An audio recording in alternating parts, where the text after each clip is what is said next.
समय पहले की बात है। हिमराज्य नामक एक सुंदर और समृद्ध राज्य था। उस राज्य के राजा वीरवमा और रानी सुभद्रा के 3 बेटियां थीं, राजकुमारी अनुरागिनी, राजकुमारी मानिनी और राजकुमारी विद्यावती। तीनों राजकुमारियां सुंदर, बुद्धिमान और गुणों में अनुपम थीं। अनुरागिनी सबसे बड़ी थी, वो शांत स्वभाव की और करुणामयी थी। मानिनी मध्य की थी, वो साहसी और आत्मसम्मान की प्रतिमूर्ति थी। और सबसे छोटी विद्यावती तेजस्वी और बुद्धिमान थी, जिसे ग्रंथों और विज्ञान में विशेष रुचि थी। राजा वीरवमा अपनी पुत्रियों पर गर्व करते थे और चाहते थे कि वे योग्य जीवन साथी खोजे, जो उनके गुणों के अनुरूप हो। एक दिन पड़ोसी राज्य अभयगढ़ से समाचार आया कि वहां का एकमात्र राजकुमार अर्जुन अचानक लापता हो गया है। राजा अभिमन्यु और रानी रुक्मिणी बहुत दुखी थे। उन्होंने कई सैनिकों को भेजा, पर राजकुमार का कोई पता नहीं चला। लोग कहने लगे कि राजकुमार को कोई जादूगरनी अपहरण करके ले गई है, जो दूर पहाड़ों में रहती है। राजमहल में तीनों बहनें आपस में बातें करती हैं। अब समय आ गया है कि हम बैठकर चिंता करने की जगह कुछ करें। अगर पड़ोसी राज्य का राजकुमार गायब है, तो हमें कुछ करना चाहिए। यदि हम मदद कर सकते हैं, तो क्यों न इस साहसिक कार्य को करें? यह एक अवसर है सच्चे वीरता के लिए। अगर वह सचमुच मुसीबत में है, तो हमारी मदद उसके लिए जरूरी हो सकती है। क्या तुम सच में जंगलों में जाकर जादूगरनी से लड़ना चाहती हो? तभी वहां पर राजा आ जाता है और उन तीनों की सारी बातें सुन लेता है। बेटियों, ये रास्ता आसान नहीं होगा। जंगल हैं, पहाड़ हैं और खतरे भी कम नहीं। पिताजी, आपने ही तो सिखाया है कि डर से जीतना ही असली बहादुरी है। राजा वीरवमा ने पुत्रियों के साहस को देखकर उन्हें अनुमति दे दी, लेकिन साथ में सुरक्षा के लिए कुछ सैनिक भी भेजे। तीनों राजकुमारियां अपनी यात्रा के लिए महल से निकल जाती हैं। कुछ दिन यात्रा करने के बाद रास्ते में उन्हें एक जंगल मिला, जहां पर एक बुजुर्ग साधु रहता था। तीन राजकुमारी ने आगे के रास्ते के लिए उन साधु से पूछा। बाबा, दूर पहाड़ों पर एक जादूगरनी तपस्वीरा रहती है। क्या आप हमें उस जादूगरनी का पता बता सकते हैं? अरे राजकुमारी, वह जादूगरनी तो बहुत ही खतरनाक है। तुम क्यों वहां पर जाकर अपनी जान खतरे में डाल रही हो? बाबा, अभयगढ़ के राजकुमार का उस जादूगरनी ने अपहरण कर लिया है। हम उन्हीं की रक्षा के लिए जा रहे हैं। कृपया आप हमें वहां तक जाने का मार्ग बता दीजिए। ठीक है, तुम तीनों को उत्तर दिशा के अंत में काली पहाड़ी पर जाना होगा। वहीं रहती है जादूगरनी तपस्वीरा। परंतु याद रखना, उसकी गुफा में जाने वाला हर कोई लौटकर नहीं आता।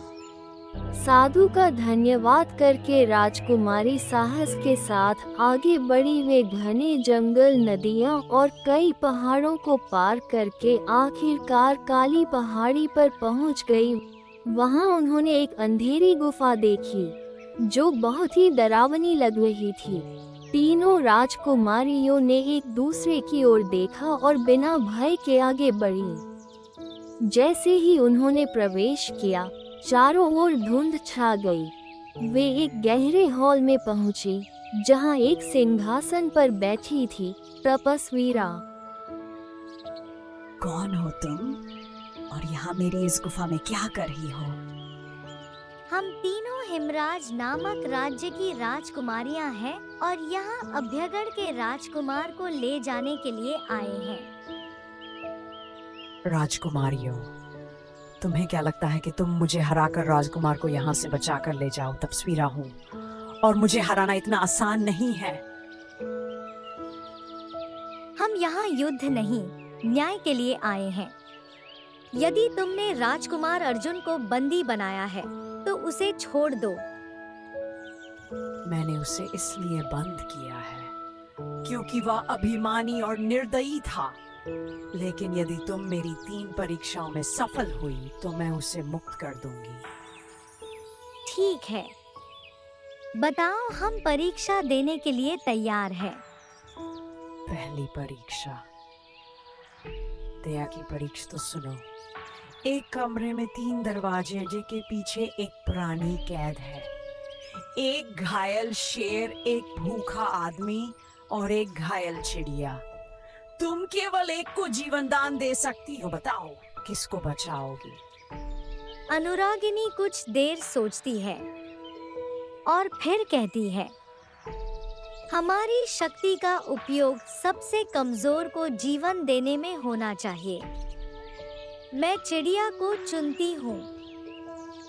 बहुत अच्छे अनुरागिनी, तुमने दया की परीक्षा पास कर ली है। अब मेरी दूसरी परीक्षा सुनो, सम्मान की परीक्षा। मानिनी को एक तलवार दी गई और सामने खड़े थे 2 नकली दुश्मन, लेकिन उनमें से एक उसके पिता जैसा था। उन दोनों में से किसी एक को मानिनी को मारना था।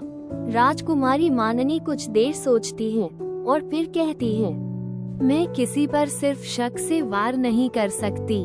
तलवार तभी उठेगी जब सच और झूठ साफ होगा। वो सही थी। दृश्य टूट गया और परीक्षा पूरी हुई। विद्यावती के सामने एक पहेली रखी गई जिसमें 3 घड़े रखे गए। उनमें से एक में आग, एक में विष और एक में अमृत था, लेकिन तीनों के रंग एक जैसे थे। उनमें से अमृत के घड़े को चुनना था।